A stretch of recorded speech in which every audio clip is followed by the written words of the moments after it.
Assalamualaikum warahmatullahi wabarakatuh. Perkenalkan, nama saya Fadila Butsunia. Saya dari program studi D4 Manajemen Informasi Kesehatan dengan NIM 92F24026. Kali ini saya akan mempresentasikan hasil dari kerja kelompok saya mengenai sistem respirasi. Baik, langsung saja kita masuk ke materinya. Materi yang pertama adalah sistem pernapasan. Bayangkan kita adalah molekul oksigen kecil yang sedang melakukan perjalanan mendebarkan di dalam tubuh manusia, di mana kita akan memulai dan bagaimana kita akan menavigasi jalan kita ke tujuan akhir, yaitu alveoli.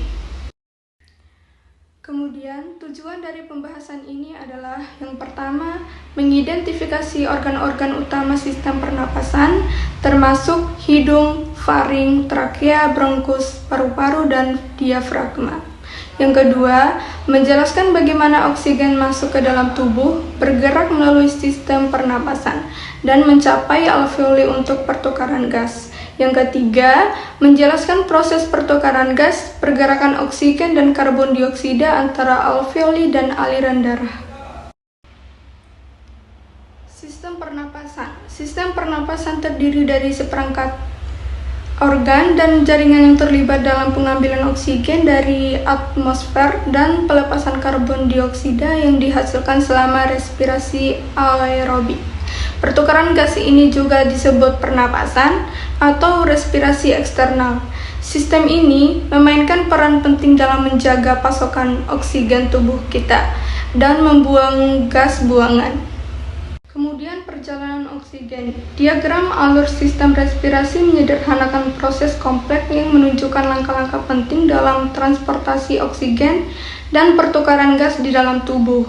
Udara masuk melalui hidung atau mulut, udara melewati faring dan laring, trakea membawa udara ke bronkus, bronkus terbagi menjadi bronkiolus yang lebih kecil.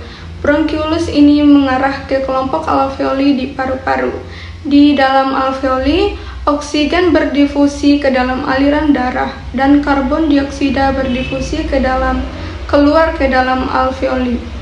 Diafragma mendorong udara keluar dari paru-paru melalui trakea, laring, dan hidung atau mulut.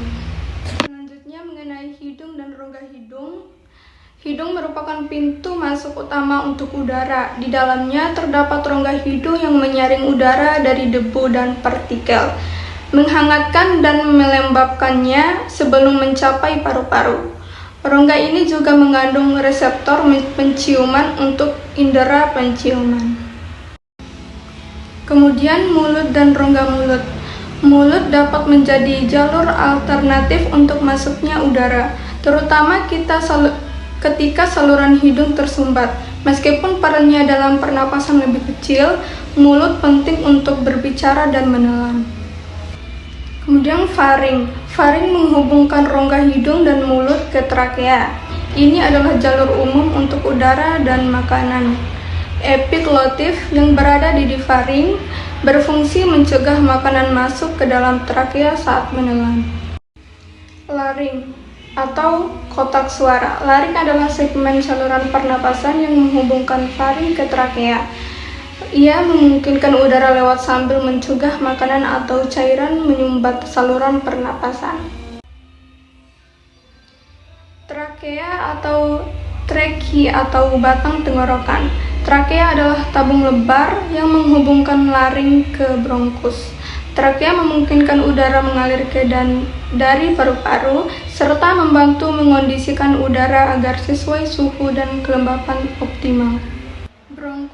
Bronkus adalah saluran utama udara ke paru-paru. Trakea bercabang menjadi dua bronkus utama, masing-masing menuju satu paru-paru. Bronkus dilapisi sila, struktur mirip rambut yang membantu mengeluarkan kelendir dan menjaga kebersihan saluran pernapasan. Kemudian branchiolus. Branchiolus adalah percabangan dari bronkus yang lebih kecil dan mengarah langsung ke alveoli. Branchiolus mengalirkan udara ke jaringan alveoli, tempat pertukaran gas terjadi.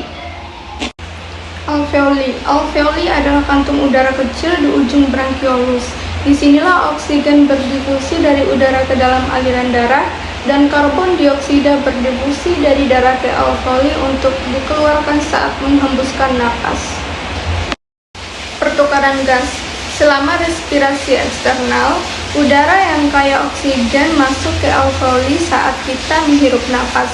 Molekul oksigen berdifusi melintasi dinding alveolar ke dalam darah dan berikatan dengan hemoglobin dalam sel darah merah.